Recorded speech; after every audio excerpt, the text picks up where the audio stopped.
Hi everyone, Leticia here. Happy Wednesday. Hi everyone. Yesterday I tried to do this webinar and the weather got the best of us. We had some power interruptions here in Playa del Carmen. And today, just as I was about to go live again, it started raining like crazy. Thankfully, the power seems to be fine and there is a break in the rain. So thanks for tuning in, everyone. Sorry I was a little late. My hair got wet and everything. Anyway, so my friends, today's topic is not exactly real estate related, but it is a relevant topic to a lot of you who are considering moving to Mexico. And I prepared a few slides. I'm going to bring them up so that we can get straight into the action. Okay, bear with me for a second, mis amigos. And thanks for tuning in. Thanks and hi to those of you who are watching this live and those of you who are maybe watching after the fact. So I'm going to talk to you today about the easiest way to get your Mexican residency in 2023 with no financial requirements. And why is this a relevant topic? Increasingly, many increasing numbers of people are considering getting second residency for many reasons that I'm not going to get into right now. And well, thank you very much, Walt. Walt says very interesting topic. Yeah, I hope you're going to find it interesting what I have to say. And this is the way I got my residency here in Mexico as well. So let's get straight into it, my friends. And what's the situation? That's a blurred picture of my residency card. I'm a 4-year temporary resident here in beautiful Mexico. What's the situation? You are wanting to get a Mexican residency, but you do not qualify financially. Or you may already be in Mexico and you're thinking, well, I really like it here. I don't want to have to go back home. Because as some of you may already have found out, if you are applying for Mexican residency based on your own resources, what is called propios recursos, you have to do that at a Mexican residence, at a Mexican consulate outside of Mexico, whether that's in Canada, the US, Belize, wherever you may find yourself in the world, perhaps a European country. So if you're applying based on your own resources, meaning you're going to have to show proof of income or proof of net worth, and I don't want to get into the details of that. I placed a link in the description of the video to the Mexperience website. They are an immigration consultancy, and they go into detail as to what the financial requirements have to be. Suffice it to say, with every year, the threshold to qualify based on your own resources increases, and it's a function of the minimum wage in Mexico, which does go up every year. So more and more people are finding it difficult to meet that requirement, especially if you are self-employed, someone like myself, where you have fluctuating income. You may qualify some months, but some months you may not qualify. So what I'm going to talk to you about today is the way I got my residency, which is this special program that the Mexican government introduced back in 2020, and it's called the Regularization of Status Program. So this is for, who qualifies for this program. You have to have been in Mexico on a tourist visa, so you have to be already in Mexico, and you have to have an expired tourist visa. That tourist visa has to be at least for 180 days. So if you were only given a 90-day visa, technically you do not qualify. However, stay tuned, because I will share more about what can be done. And the other part of the requirement is that you have to have been in Mexico at least once between 2015 and 2021. When this program was first introduced, so I came to Mexico, my intention was to apply based on my own resources in Canada. At the time, the Toronto consulate, which would have been the closest to me, was not accepting appointments. I just about got an appointment with the Montreal consulate. They were offering online appointments, but they still expected me to provide stamped copies of all my bank statements. They were not accepting DocuSign, so they expected me to scan every single page of like 12 months worth of bank statements. And I was like, guys, I got to catch my flight. I don't want to get stuck in Canada for reasons many of you know. So I just decided to come here. I came as a visitor. If you are a Canadian, an American, and the majority of Western countries, you will get an automatic 180 days on your visa upon arrival into Mexico. Sometime last year, the fall of 2022, the Mexican immigration was getting kind of crazy, and they were only issuing short stays. So they would ask people, okay, how long are you in town for? Oh, you're only here for a 10-day vacation. So they would issue people only a 10-day visa.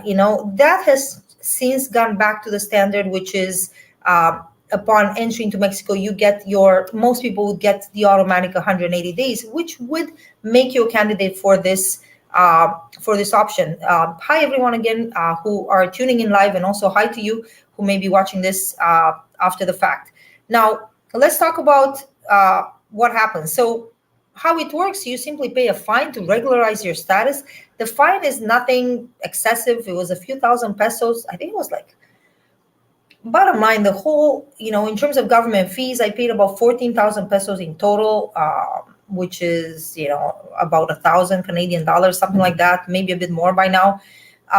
So that included my dues for a 4-year temporary residency. At the time, they were giving up to 4 years of temporary residency. For some time last year, they were only giving 1 year of residency. So my son only got 1 year, and I just paid to have his extended for another 2 years.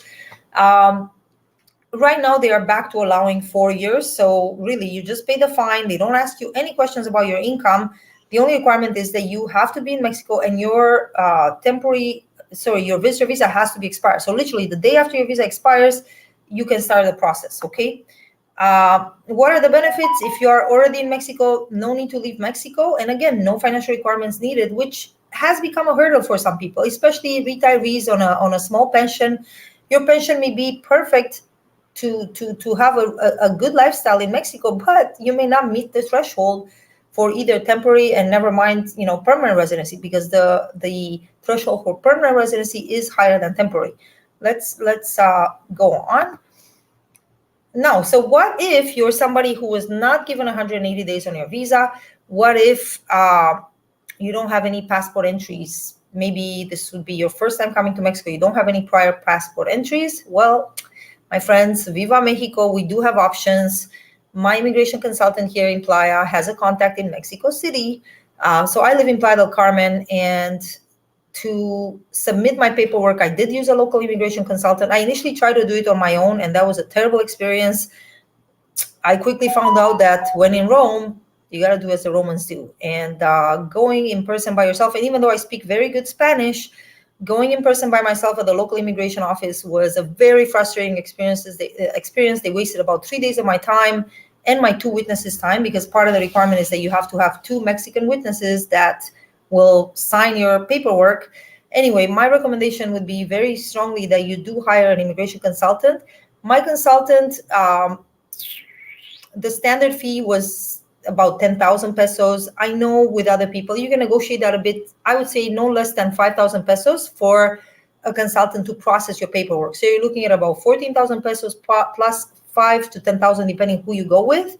5 is about the lowest I heard of, and that's per person. Now, if you are a couple and let's say only one of you meets the threshold, you can still apply. The person who meets the requirements, you can apply, and then you can bring your partner in as by family link. So the application by family link, que se llama vínculo familiar in Spanish, that's the name, by family link. That's how I was able to bring my son in, and that's how you can bring your children, a partner. So if you guys are a couple and maybe only one of you qualifies, do not stress, do not worry. You can still bring your partner in by family link after you get your residency. Okay. So I wanted to say, but if you are somebody where, maybe neither one of you qualifies, maybe because they didn't give you the 180 days, or maybe because you don't have a passport entry, money talks. And again, we do have a contact through Mexico City. You would have to go to Mexico City for 3 days, and they have a way of doing it. It will cost you more money. So, we're looking at about 80,000 pesos, but bottom line, there are ways to qualify. And again, the benefit to you is you don't need to leave the country. You don't need to worry about qualifying financially in case you're not able to meet those financial thresholds. Okay. Who should not use this? Well, again, this is a great solution for people. I know people who very well could qualify financially, but they were already in Mexico on a tourist visa. They're like, it's such a hassle. I have to travel back to the US and put together all my paperwork to show them that I qualify. I'd rather just do this. So the person was able to qualify and were able to get their residency in a matter of days. So now, but if you are currently outside of Mexico and you actually can qualify for permanent residency, I would not recommend. If you're outside of Mexico and you qualify financially, by all means, do it that way. Okay. Yes, it's a little bit more work getting the paperwork ready.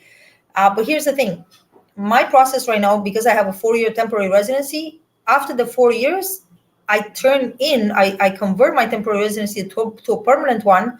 I would be a permanent resident for another 2 years, and then I can apply for my Mexican citizenship should I choose to. Some people are content to just have their residency. Most likely I'll want to get my citizenship as well, but it's a longer process. If you're somebody who right off the bat, thanks to your good levels of income or your good net worth, are able to qualify for the permanent residency, by all means, apply for permanent residency right away. Generally, and this is a different topic, but you have to be 45 plus to apply for permanent residency. I do know of some exceptions. So if somebody has particularly strong financials, you may be able to qualify based on, even if you're younger than 45. But by all means, if you're in a position to qualify financially, especially for permanent, shorten your route, because it's a longer process. Through this regularization of status program, you can only apply for temporary residency. There's not a way to get your permanent right away. And again, I may do other topics as to other ways of getting your residency. The reason I like this is because it does apply to a great number of people of different ages. Pretty much anybody can apply. No proof of income required. It is pretty great. But yeah, if you're still outside of Mexico and you're still planning your move and you can qualify financially, I would say do that. Don't bother coming to Mexico because here's the thing. I would say, in conclusion, yes, this is the easiest, most hassle-free way of getting your Mexican residency. However, if you are considering using this option, I would say act fast, because this was a program that was introduced because of COVID. And initially, it was introduced in 2020 as a temporary measure. So we're now in 2023. At any point in time, the Mexican government may say, well, you know what, we're no longer in an emergency situation, and they could change this program and get rid of this program. So if you're somebody that's really strongly wanting to get a Mexican residency but do not qualify financially, and you are wanting to move here sooner rather than later, I would take advantage of this program sooner rather than later. Or if you're already in Mexico, definitely jump on the opportunity, because again, they may take it off. They may discontinue the program at any time. So with that said, my friends, thank you for tuning in. I should have qualified this from the beginning. I am not an immigration consultant. I am simply somebody who has successfully used this program. I am, a Canadian expat living in Playa del Carmen, and I successfully used this program myself to get my residency. I know many other people who have used this way of getting their residency. If you do have questions, I would be more than happy to put you in touch with my immigration consultant who helped me and has helped a lot of people, including some of my clients. And so I'm very happy for that. Feel free to reach out to me via WhatsApp at the number on the screen or via email. Okay. Otherwise, I am here to also help you with any real estate related questions, any Playa del Carmen, Tulum, Riviera Maya real estate questions. My pleasure to help you with that, mis amigos. And thank you for tuning in, Walt. Yeah, my pleasure. My pleasure. I want all of you guys to get your residency to the extent that you want to. I wanted to make you aware of this option in case you didn't know. I have read comments on some of the videos. I apologize, by the way, my friends, about the fuzzy image. I am using a loaner laptop. Thank you, Mark, for lending me your backup machine, because my laptop, we're still waiting for a part to arrive from China. Lord have mercy. Anyway, thanks for tuning in, everyone. I will see you soon. I'm planning on doing another webinar later this week about a really cool real estate project here in Playa del Carmen. Okay, have a great rest of your week, and I'll see you soon. Hasta la vista, baby. Bye.